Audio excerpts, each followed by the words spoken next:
Welcome to 5 Minutes of Torah with the BI Rabbi. I'm your BI Rabbi today, Rabbi Adam Stein. I hope you've all had a good holiday.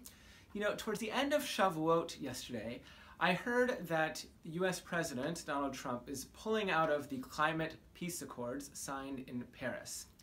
It's a bit disappointing because I'm a fan of downtown Vancouver and Stanley Park, False Creek, and also the airport.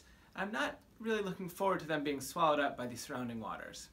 Okay, well, I'm half kidding. I don't actually know if those places will be underwater in the medium to near future. I'll have to check some of those prediction maps that you can find in some of the news reports that come out every few months about these things. But I have seen those maps for cities in Florida and New York and other major coastal cities, and they're pretty scary. What we do know about Vancouver, at least based on expert research recently, is that changes in temperature and precipitation will affect everything from sewage pipes to ski hills in the 2050s, which is only about 33 years from now, and all the way into the 2080s, etc. There was this 70-page study that came out, Climate Projections for Metro Vancouver, released a few months ago, and predicts that temperatures in Metro Vancouver will exceed those of present-day Southern California in the coming decades. Frost and ice will become a thing of the past. It might be a relief after last winter. And heating bills will drop, farm crops will flourish and virtually year-round in Fraser Valley. So maybe there's some good news. On the downside, air conditioning costs will soar, worsening smog and associated health problems, increased forest fires and water shortages, summer droughts followed by severe fall rain, invasive species, etc. So we have a lot to look forward to. In our Parsha this week, Parshat Naso, we read about a continuation of a census that's been going on since the beginning of the book of Bamidbar, Numbers. Now, it may seem like this doesn't relate to this climate change stuff, except for Bamidbar actually means in the wilderness or the desert, which we might have soon.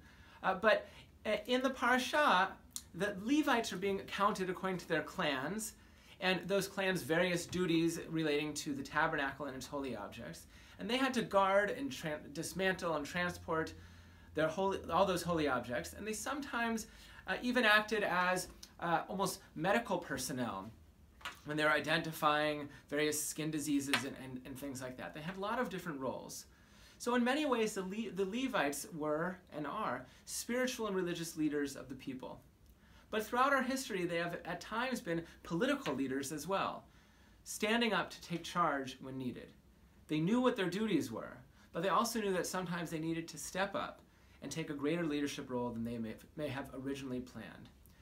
And that reminds me of something I saw this morning, that representatives of American cities and states and companies are preparing to submit a plan to the United Nations saying that they'll meet the United Nations greenhouse gas emissions targets under the Paris Climate Accord, despite the decision recently for the US as a whole to withdraw. This unnamed group, including 30 mayors and 3 governors and more than 80 university presidents and 100 businesses, including some big ones, is negotiating to have the United Nations accept its submission alongside the nations that are contributing to the Paris Climate Accord, the 180 nations that are involved. Pretty big thing. It seems to me these are people who see the dire consequences coming down the road and say we need to step up and take a big leadership role. We also have many people like that close to home here at Beth Israel. Volunteers who help make this place a wonderful shul, the wonderful shul that it is. On Erev Shabbat, Friday night, the 23rd of June, can't believe it's June, we'll be honoring our volunteers at our Shabbat with a Difference service and dinner. So I invite you to please come and please RSVP with our office. Just give us a call, or we have an online form right on the front of our website. Also, one more thing. Lunch and Learn comes up on a Wednesday about once a month. The next one is June 14th in around 2 weeks. Always about current events with Rabbi Infeld through the perspective of Jewish tradition and text. Shabbat Shalom.